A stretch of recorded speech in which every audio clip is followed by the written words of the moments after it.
buenas tardes, ¿cómo están? Buenas tardes, Miss. Buenas tardes.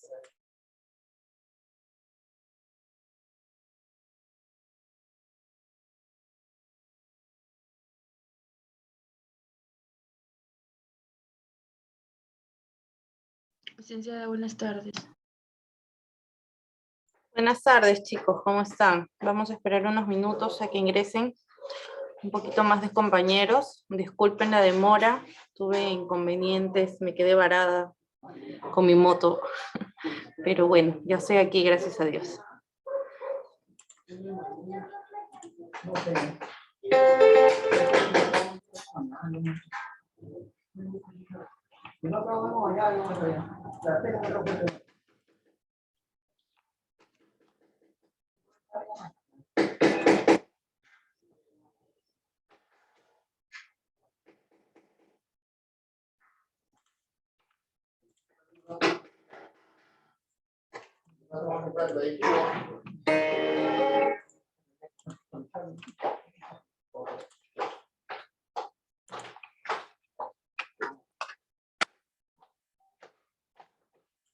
¿No?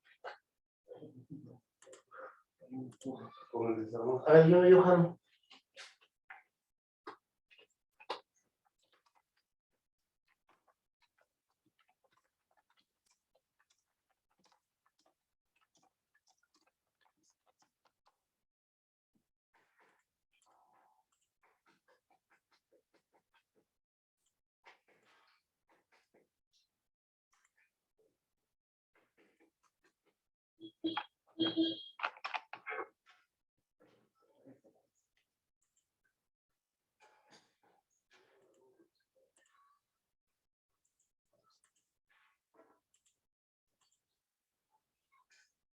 Bueno, ¿cómo están, jóvenes? El día de hoy vamos a llevar el curso de legislación de salud. Hoy día vamos a ver algunos de los deberes ciudadanos, deberes y obligaciones ciudadanas basada en la Ley de Consolidación de Beneficios Sociales, ¿no?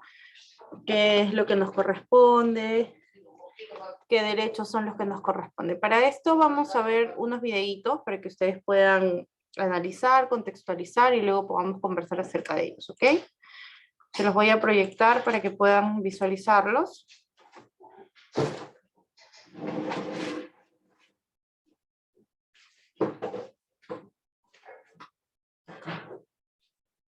A ver.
Listo, vamos a ver otro videíto.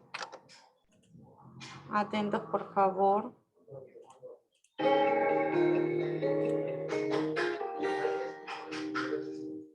¿Qué es la seguridad social?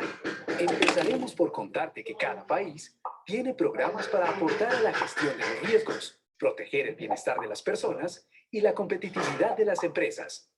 A ese conjunto de programas se les llama Sistema de Protección Social, que a su vez cuenta con subsistemas según los asuntos que aborda. En Colombia, por ejemplo, hay 2 subsistemas, el de asistencia social y el de seguridad social.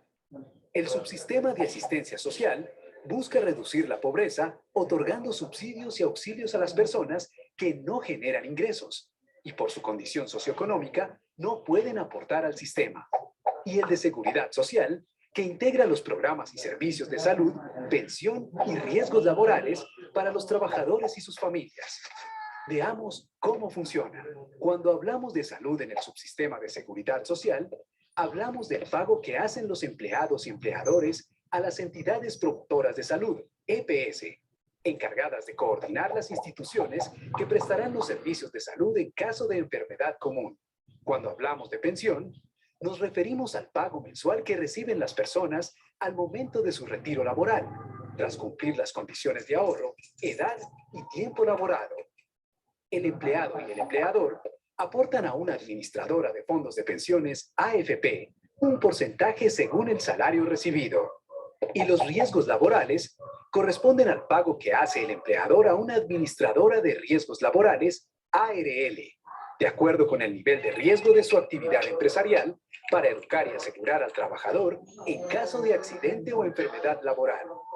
Entonces podemos decir que la seguridad social es un respaldo que reduce la vulnerabilidad de las personas y las empresas, para que en caso de un imprevisto, el impacto financiero no sea mayor.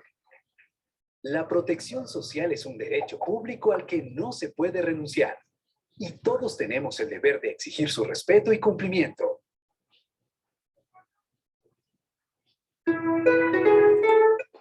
Muy bien, ya vimos los 2 videitos.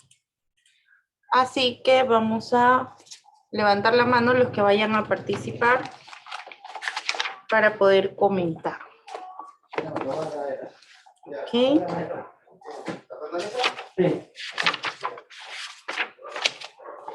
A ver.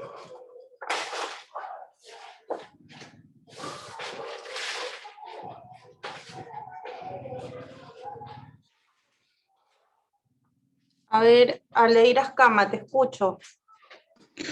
Licenciada, como justamente estamos presentando el video sobre el derecho de la vulnerabilidad, en ese conocimiento tenemos como las personas discapacitadas, que justamente a ellos gestionan unos papeles justamente para entrar a un programa de OMAPEP, dependiendo de la discapacidad de la persona o de la persona o niño que aparenta su discapacidad, o también tenemos conocimiento también de las personas de la tercera edad que también no generan ingresos, como dicen en el video, que pertenecen también a la pensión 65.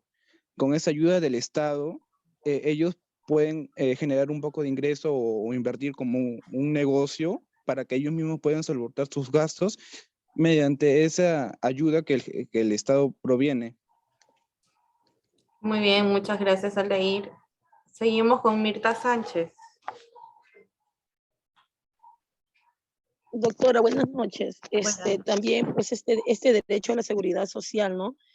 De incluir, no tanto el derecho de mantener, ¿no? De no discriminar a fin de una protección para toda persona, ¿no? Por si, como dice el compañero, ¿no? La pensión 65, o sea, la falta de ingresos procedentes del trabajo, ¿no? A veces, trabajadores que, ¿no? Dejan el trabajo debido a la enfermedad, quizás a una invalidez que tenga su centro de labor, ¿no? También pues ya a la muerte de quizás un familiar, ¿no?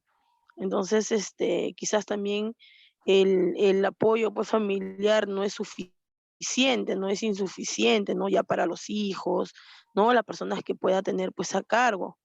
Esta seguridad creo yo que va a desempeñar, ¿no? Un rol muy importante para poder reducir, pues, ¿no? La pobreza, ¿no? Ya que sabemos que hay diversos en Ica, ¿no? Por decir en la tierra prometida, diversas, como tipo, pues así le llamo, o sea, fuera del cercado, ¿no? Que hay personas que realmente necesitan, ¿no? Son de extrema, pues, pobrezas, ¿no? Entonces, estas personas yo creo que, ¿no? Se debería dar una pensión social, ¿no? Yo creo que esto es parte de un derecho de una seguridad social, pues para todas las personas de edad, ¿no? Muy bien, Mirta, muchas gracias por tu intervención, al igual que Aldair, muchas gracias por Que ya intervenir. no pueden seguir trabajando. Listo, muchas gracias. ¿Alguien más que desea intervenir? ¿Hacer algún comentario? Milagros Ormeño, te escuchamos. Sí, en cuanto al video, hablaba pues, ¿no? sobre los beneficios sociales. Bueno, puede decirse, ¿no? que son las percepciones que nosotros como trabajadores recibimos de acuerdo a ley, ¿no? Estos tienen que ser retribuidos, ¿no? Y estos se complementan, estos beneficios se complementan, ¿no? a nuestras remuneraciones y para mejorar la calidad de vida de nosotros, ¿no? El empleador tiene el pleno derecho de otorgarnos los beneficios, ¿no? Para eso, tanto en los beneficios de salud, lo que son las EPS, lo que es para las personas con que ya están para jubilados, ¿no? Nosotros como trabajadores tenemos derecho a elegir también, ¿no? ¿Qué pensión vamos a, no, qué pensión no, sino qué servicio, y si queremos la AFP, no sé cómo se llama, la AFP o queremos la ONP, o sea, nosotros tenemos el pleno derecho de elegir a qué previsión ir, ¿no? Y bueno, esto es necesario, ¿no? Para realizar una buena labor ahora, para nosotros como trabajadores estar motivados y trabajar, pues, ¿no? Para nosotros mismos. Muy bien, muchísimas gracias por tu intervención, Milagros. ¿Alguien más que quiera aportar? Gaby, te escuchamos, Gaby Carlos.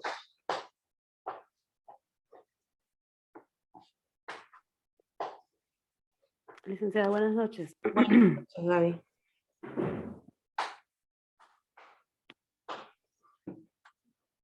Bien, Gaby, te escuchamos.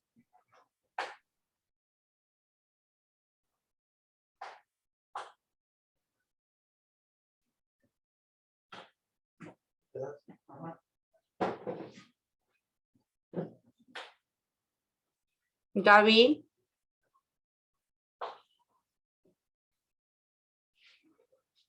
Gaby, no te escucho.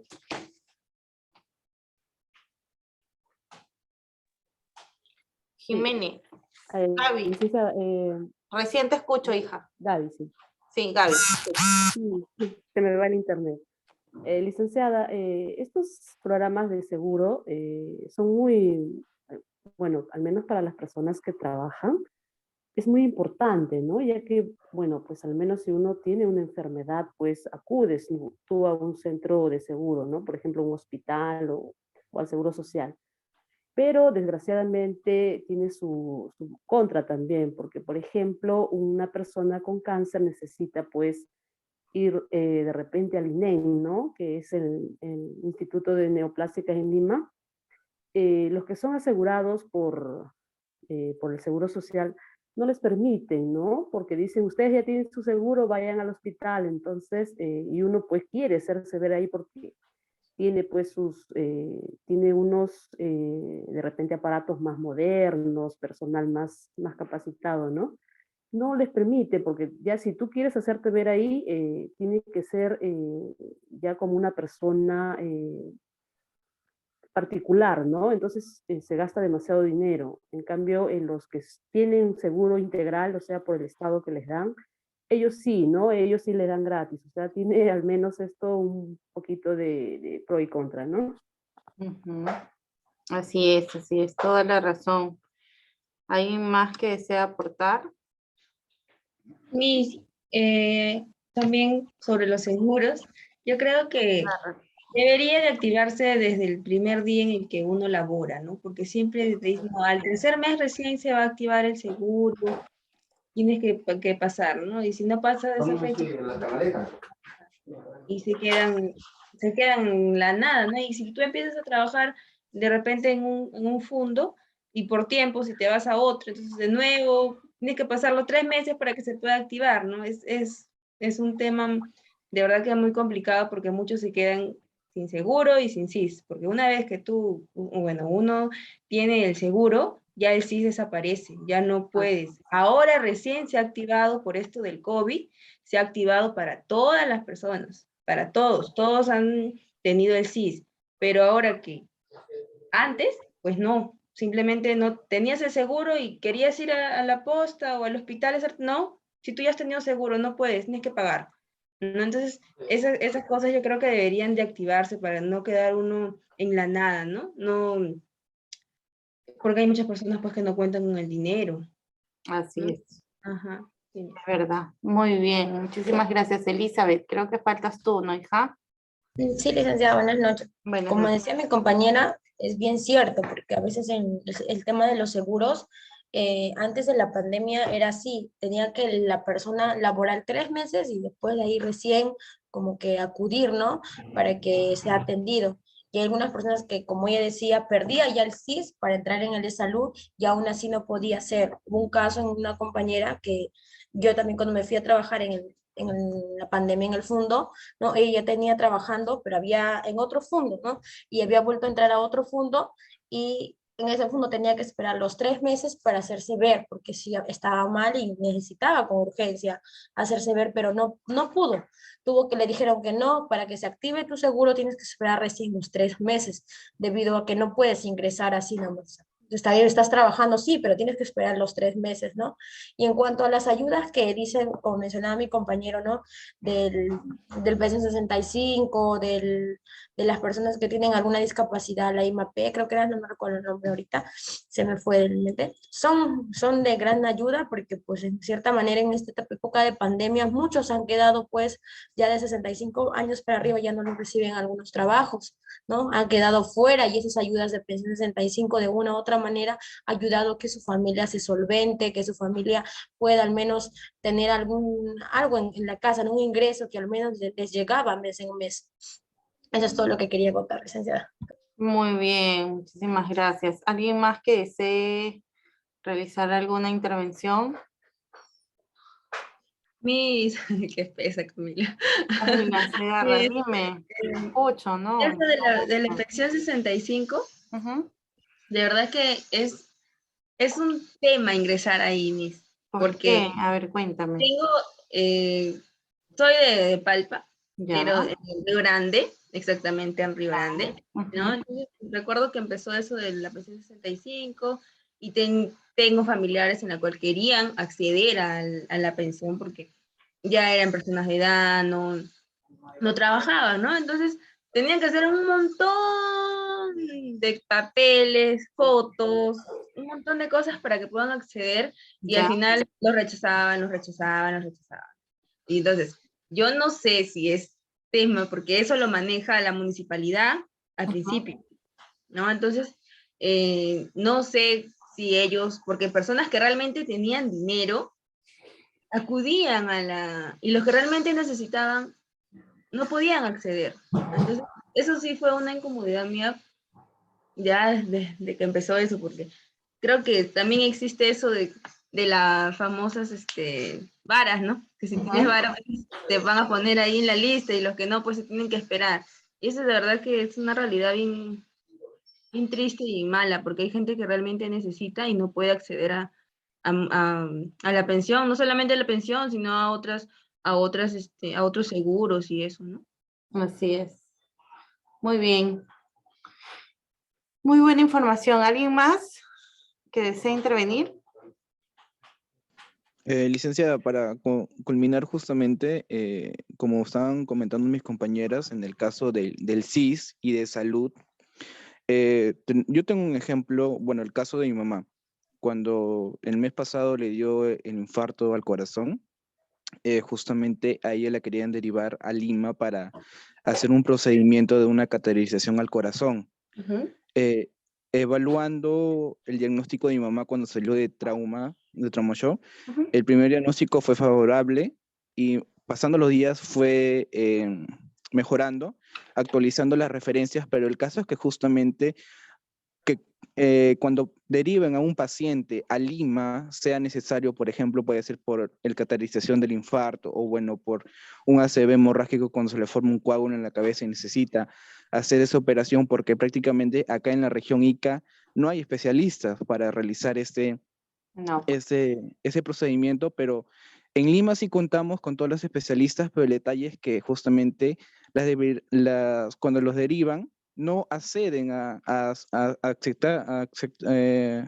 realizar justamente la aceptación de la referencia. O sea, prácticamente dependemos del hospital de Lima, prácticamente, porque como es la capital y hay más especialistas, eso también se debe encargar también, pues no el Ministerio de Salud o el congresista de salud fijándose bien en las capacidades de los hospitales, porque ni bien recuerdo acá en el Hospital Socorro no había tomógrafo. El único hospital que tenía era el regional. Y justamente hace un mes y medio, gracias por el monitoreo que hizo el ahora director del Hospital Socorro, ya cuentan con un tomógrafo, porque justamente el evento que He mi mamá le dio visto. un día domingo y justamente tenían que esperar hasta el otro día lunes a sacar una tomografía y no era dable, pues no, porque justamente cada hospital tiene que contar con sus especialistas y aparte con sus equipos necesarios para ayudar a un paciente, ¿no? Siendo en el zona del CIS, porque en el salud cuentan con todos los especialistas y las maquinarias, ¿no? Para acceder a un asegurado, pero también sobre la atención en salud también es distinta, porque justamente te hacen demorar por lo menos 3 meses, 2 meses para una atención, para un análisis o para que justamente la atención con personas discapacitadas, que hay personas que son aseguradas, pero al momento de tener una facilitación con ellos, peor, o sea, lo hacen demorar a los pacientes y lo dejan todavía de lado porque justamente como ellos, como tienen conocimientos, tienen la probabilidad como personas discapacitadas de ayudar y acceder a un programa, no los ayudan, pues, y eso ya viene mismo también del Congreso de no hacer una buena verificación en cada hospital y bueno, en todos lugares, pues, ¿no? De los hospitales para solicitar una buena atención a los pacientes. Así es, así es. Bueno, el sistema de salud en realidad, ¿alguien más? El sistema de salud en realidad, con esta experiencia y con la coyuntura que nos ha tocado vivir ahora en pandemia, es que han salido a relucir muchísimos aspectos que en el ámbito de la salud, de los hospitales nacionales, han estado muy abandonados, ¿no? Como es lo que menciona su compañero con respecto a los equipos, ¿no? Pero ¿qué hacemos con equipos si no tenemos especialistas? Porque son equipos que son muy difíciles de manejar para cualquier persona de a pie, ¿no? Entonces necesitamos especialistas y no es posible, como dice también su compañero, que teniendo los equipos aquí en Ica tengamos que hacer un viaje hasta Lima para poder hacernos un examen, ¿no? Es riesgoso para la salud de la persona, del paciente y sobre todo porque es un paciente pues que no está en las condiciones como que de transportarse y venir e ir y todo lo demás. Eso es muy cierto, ¿no? Y por eso es que hay muchas políticas que se han tomado, ¿no? Muchos muchos planes también políticos, muchas normas que se han creado dentro de esta coyuntura para poder agilizar y mejorar este sistema, porque sí es bastante cierto que nuestro sistema peruano de salud colapsó cuando comenzó la pandemia muy fuerte aquí en nuestro país, ¿no? Entonces, eso nos da a relucir que sí, efectivamente no estábamos preparados. No estábamos preparados para asumir toda esta responsabilidad y bueno, las consecuencias se dieron cuando comenzó a morir muchísima gente, ¿no? Por día, fallecía muchísima gente por día, entonces hasta que pudimos pues de alguna manera controlar. Bueno, así como el tema de la salud, también hay otros temas de relevancia jurídica con respecto al bienestar social, ¿no? Porque la seguridad social no solamente es de salud, sino también es ONP, AFP y SUNAT. Instituciones que, bueno, se encargan de velar por nuestros derechos durante y después de nuestro vínculo laboral con alguna empresa o institución.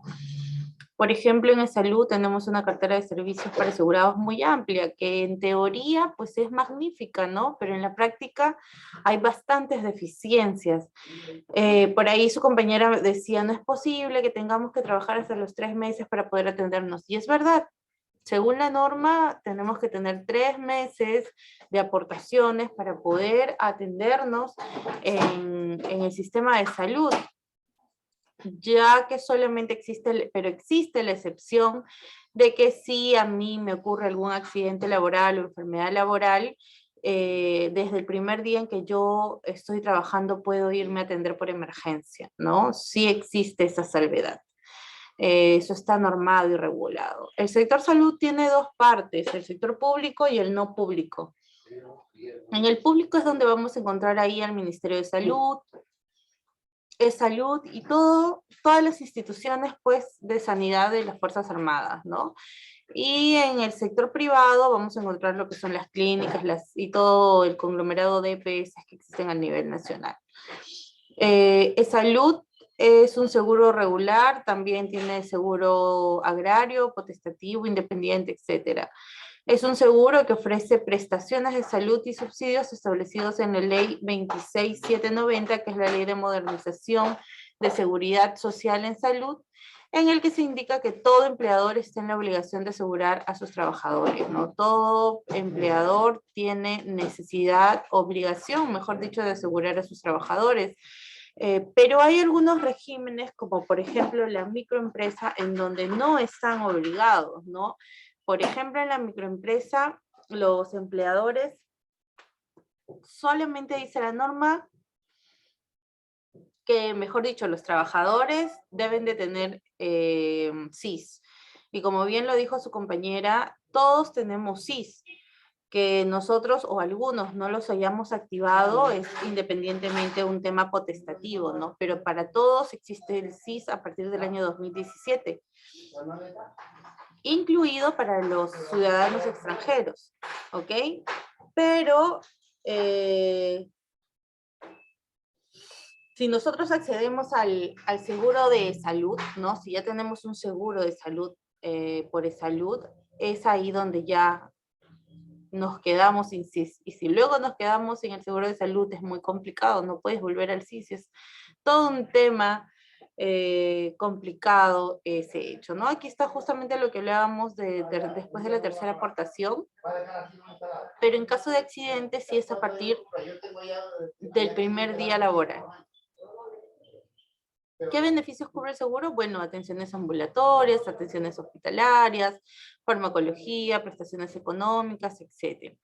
¿Qué trámites puedes realizar? Subsidios por incapacidad, por maternidad, lactancia, suscripción de seguro, latencia, cambio en centro asistencial, etc. Entonces, la finalidad de la seguridad social de e-salud indica que es garantizar el derecho de salud, ¿no? Garantizarlo, proporcionarlo, brindarlo a todos los ciudadanos peruanos y extranjeros que la requieran.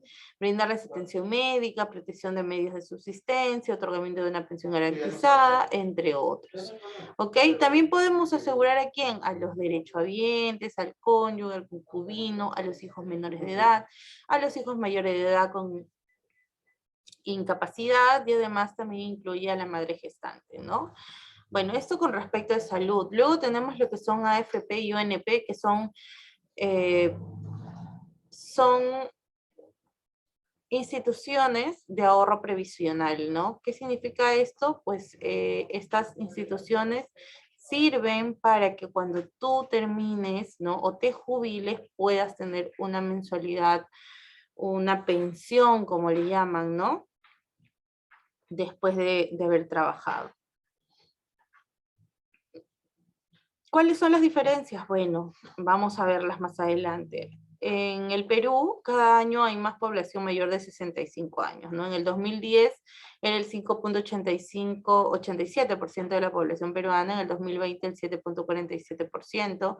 Según el INEI, en 1995 la esperanza de vida era de 68.3 años.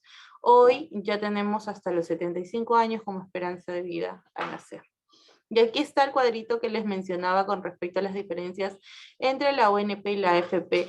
En realidad, sus nombres son Sistema Privado de Pensiones y Sistema Nacional de Pensiones, ¿ok? En donde el modelo que utiliza, por ejemplo, el Sistema Privado de Pensiones es una capitalización individual administrado por la AFP, que es la administradora de fondo de pensiones, ¿no? Y el Sistema Nacional de Pensiones tiene un modelo de reparto simple, que es administrado por la Oficina de Normalización Previsional u ONP, ¿no? ¿Está pensado para qué? Ambos son pensados para los trabajadores dependientes e independientes, así como potestativos. El trabajador puede elegir en cualquiera de los dos sistemas en su afiliación por primera vez. Los tipos de pensiones que ofrecen, jubilación, invalidez, sobrevivencia, etcétera. Las características principales de sus pensiones.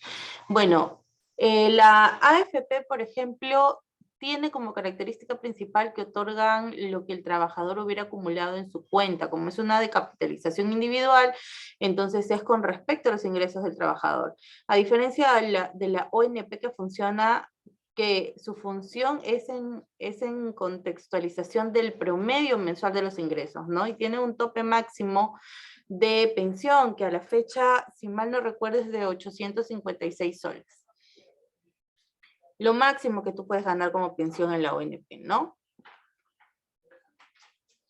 Si eres un trabajador nuevo en la empresa, si es la primera vez que tú vas a trabajar en una empresa, entonces lo que va a suceder es que tienes el derecho a ir a uno de los sistemas de pensiones. Tienes 10 días para poder decidir. Si no te afilias, ¿no? Obligatoriamente vas a pasar a una AFP. Y si tú mismo te afilias, entonces tú puedes elegir entre una AFP o una ONP. Antes de afiliarte, deberías de evaluar, por ejemplo, la edad, ¿no? En la AFP no hay periodo mínimo. Tu fondo es individual, mientras más joven te afilies, mayor será tu posibilidad de acumular tus recursos, ¿no? En tu cuenta individual de capitalización. En la ONP, por lo contrario, tienes que cumplir como mínimo 20 años de aportes, y el fondo es un fondo colectivo, ¿ok? Entonces, ya luego el monto máximo siempre es definido, pues, ¿no? Por nuestra ley. Ahora, en la AFP te descuentan el 12%, en la ONP te descuentan el 13%. Pero en la AFP, por ejemplo, el descuento del 12% se divide en un 10% que va a tu cuenta y el otro 2% queda para la AFP, la cobra la AFP y queda para ellos. Entonces, si tú ganas, por ejemplo, 1.000 soles, te van a descontar 120. 100 soles irá para tu fondo y 20 soles irá para la AFP, ¿no? Es como su ganancia de la AFP. Y por último, bueno, está la SUNAT, que es la Superintendencia Nacional de Administración Tributaria. Esta es una superintendencia, una institución que administra todos los recursos del Estado, ¿no? Todos los impuestos, todas las contribuciones, aranceles, tasas, todo lo que ingresa al tan conocido Tesoro Público, ¿ok? ¿Y qué es el Estado? Bueno, el Estado es una de las formas en las que las sociedades se organizan para atender los asuntos comunes. El Estado debe hacer que se cumplan los derechos y obligaciones escritas en la Constitución, y para eso tiene que distribuir equitativamente los recursos públicos, generar oportunidades para todos, defender y respetar el patrimonio de todos los ciudadanos, ¿no? El Estado peruano es el principal impulsador de la conciencia tributaria. Y aquí vemos en esta imagen, por ejemplo, la cantidad de servicios públicos y bienes que pertenecen a todos los peruanos, como los colegios nacionales, comisarías, parques, transportes públicos, ¿no? Banco de la Nación, por ejemplo, que es el público. ¿Y cómo se pagan? Bueno, a través de los tributos, ¿no? El tributo es el aporte de que todos los ciudadanos entregamos al Estado para pagar por bienes y servicios públicos. La luz también del alumbrado público es un gasto que se hace con la contribución de todos. La industria, el comercio, las importaciones, los profesionales, los no profesionales, todos ellos generan y dan ganancias. Una parte de las ganancias se va como tributo, quien la administra y la recauda es la SUNAT, y esto va a pasar al Tesoro Público, ¿no? Todos podemos colaborar con los tributos exigiendo nuestros comprobantes de pago, ¿ok? Entonces, los ciudadanos a través del Estado siempre van a acordar que para ello establecen tributos mediante leyes, ¿no? Y hay muchos tributos establecidos, leyes establecidas con respecto a la tributación. Por eso es que la SUNAT, les vuelvo a repetir, que es la Superintendencia Nacional de Administración Tributaria, es la institución del Estado que se encarga de recaudar tributos interiores y aquellos productos de la importación, verificar el cumplimiento tributario, controlar el comercio con otros países y recaudar los aranceles por la importación de mercancías.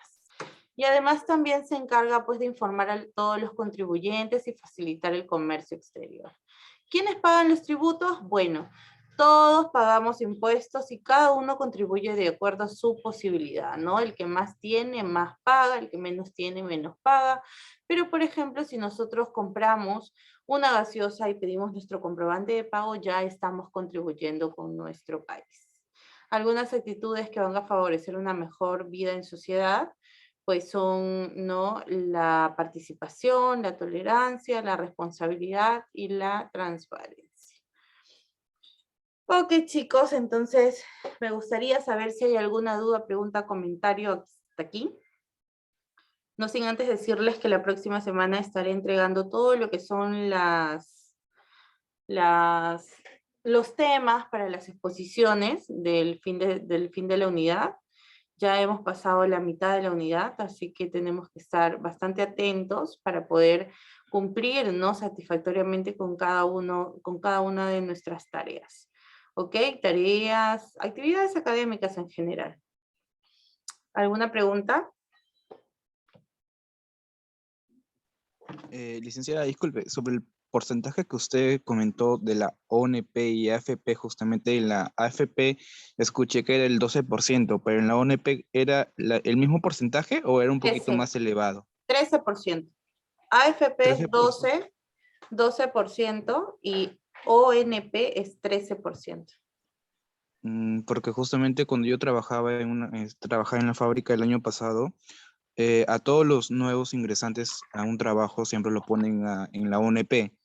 Y justamente a la semana en mi boleta que nos entregaban, justamente salía un porcentaje, parecía la cuarta parte de tu sueldo, porque salía con, bueno, el sueldo que yo ganaba era un poco de 320 o 350 por ahí, y el descuento de la ONP era como 75 a 80 soles por semana en la ONP.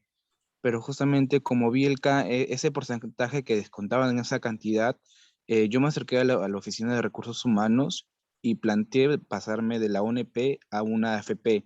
Y ellos me comentaron, pero ¿AFP cuál? Porque hay como varias AFP, Prima, Integra, etcétera. Y yo Al decidí 5. pasar